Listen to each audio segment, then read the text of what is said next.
In 1969, humanity did something impossible. We landed on the moon. It was a triumph of engineering, courage, and belief. Neil Armstrong, Buzz Aldrin, names etched into history. The grainy footage, the boot print, the flag. We did it, and then we stopped. 6 manned landings between 1969 and 1972, and then nothing. No return, no base, no colony, no expansion. For over 50 years, we went to the moon and never came back. NASA said it was budget cuts, political shifts, changing priorities. What if that's not the real reason? What if the real reason is what they found up there? This isn't science fiction.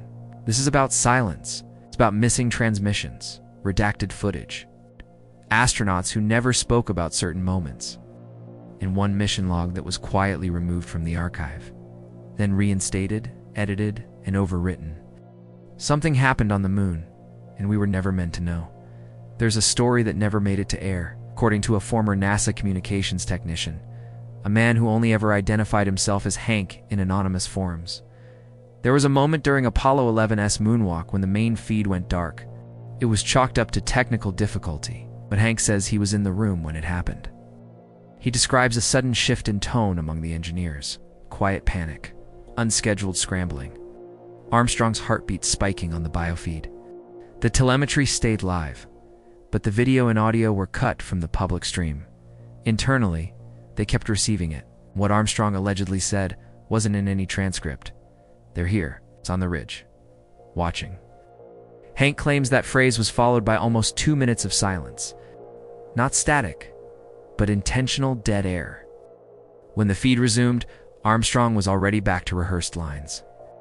The famous one-liner, the flag, the surface description. The public heard a clean, edited mission, but those in the room remember something else. Others have tried to corroborate the story. Some say it's fabrication, but scattered across NASA archives are anomalies. Audio tapes with blank gaps, missing telemetry packets, voice logs with unexplained signal drops. It's not about what's there, it's about what's not, and what people closest to the moment still refuse to discuss. After that day, Hank says, there were subtle changes. The mission audio logs for Apollo 11 were edited and re-uploaded. It's multiple times over the years, always slightly different. One early version allegedly had a strange background tone during Armstrong's moonwalk, almost like a low-frequency hum, later filtered out. More curiously, Armstrong himself almost never spoke publicly about the moon in detail again. His interviews were rare, and when asked directly about that day, he kept his answers vague. There are great ideas yet undiscovered, he once said at a conference. Breakthroughs available to those who can remove one of truth's protective layers. It's a strange phrase. And to those who've chased this story for decades, felt like a coded admission that something about that mission had been buried under deliberate silence. That silence may have started with a 2-minute broadcast cut, but it hasn't ended. In 2009, NASA admitted something few people noticed. They had lost the original Apollo 11 video recordings, not copies. The original magnetic tapes, the highest quality footage ever captured from the moon, were missing. Officially, they had been accidentally reused during a period of data tape shortages in the 1980s. The explanation made headlines, and then it disappeared. Buried under layers of official statements, nothing to see here, but some researchers weren't convinced. An independent group of archivists and ex-NASA engineers tried to reconstruct the timeline of what was recorded, when, and by whom, and things didn't line up. Footage timestamps were inconsistent, log sheets were missing. Some internal memos referenced visual material not for general release, with code names like Opal Ridge and Window Echo. None of those terms appear in public NASA documents. And then there are the astronauts themselves. Buzz Aldrin, during an interview in 1991, was asked what he remembered most vividly about the mission. His answer is the look on Neil's face when we turned toward the dark horizon.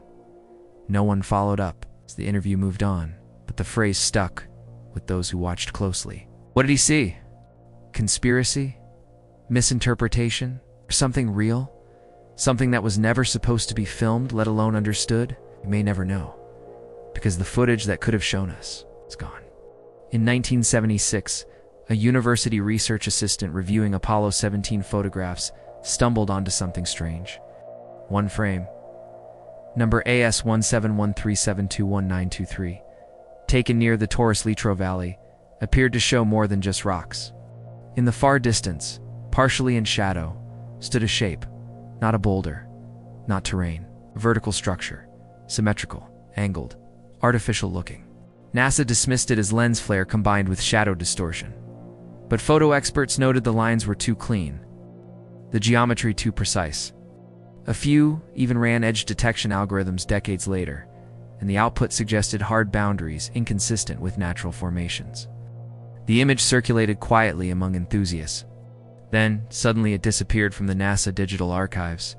For almost 10 years, the link to frame 21923 led to a 404-page .s back now, but the current version is lower resolution cropped. Whatever was in the background, gone. This isn't the only anomaly. Telemetry logs from Apollo 12 mention unexpected surface reflections. Apollo 15 transcripts contain a line later removed from final release, where one astronaut says, "It's not casting a shadow. How's that possible?" And curiously, many of the final photos from later Apollo missions are overexposed. Despite perfect light conditions, too bright, too blown out. It's almost like something was interfering with the lens, like someone didn't want you to see what was in the frame. There are many theories. Some say the Apollo program was cut because of cost, Cold War politics, shifting priorities. But that doesn't explain the silence, the abruptness, or the fact that no nation, not even the US, has returned to the moon's surface with humans since 1972. Theories range from strange to terrifying. One suggests the moon is not a natural object, that seismic readings from Apollo missions showed it rang like a bell, hollow, artificial.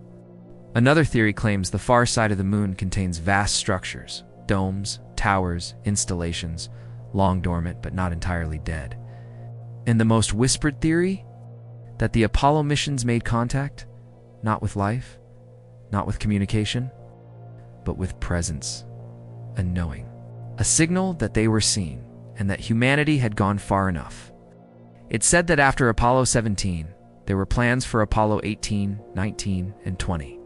They were canceled, not delayed, not postponed, scrapped all at once. Quietly, some even claim Apollo 18 did launch, unofficially off record, and that it never came back. What happened up there may never be disclosed. But the pattern is undeniable. The farther we went, the more abrupt the stop. As if something told us to leave and not to return. And what about China's change missions or the planned Artemis program? They talk about return, they build rockets, they set dates, but somehow, decade after decade, we stay in low Earth orbit. We send rovers to Mars, probes to asteroids, telescopes beyond our solar system, but never boots back on the regolith. Why? One former NASA consultant, speaking under anonymity, suggested that the real reason wasn't technological, it was psychological. Something happened during those final missions that changed the risk assessment. Not in the public files, in the classified ones. The kind of change that makes a whole agency pivot quietly, permanently. He wouldn't say more. But he mentioned an old acronym used internally in the 70s. PLE. Presence, location, engagement. No official definition, no paper trail. Just those 3 words attached to mission briefings that no longer exist. Some believe PLE wasn't a threat warning. It was a status report, that we'd found something. And it had already found us. 50 years is a long time. Long enough for generations to forget, for governments to reframe, for silence to harden into history. We went to the moon, we say, and we came back. But part of that story is missing, and maybe intentionally so. The astronauts trained for every scenario: mechanical failure, oxygen loss, psychological stress, but not for mystery, not for things that couldn't be explained, only witnessed.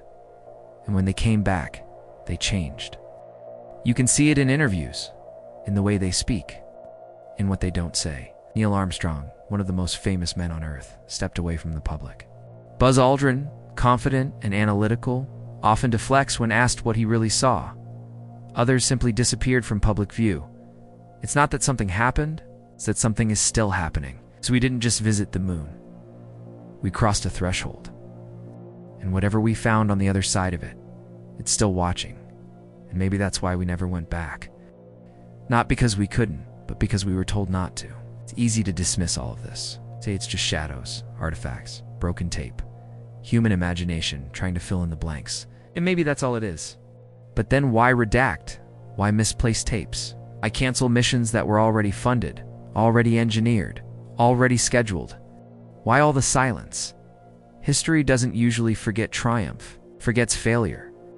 But with Apollo, it feels inverted, like we've remembered the surface and forgotten what came after.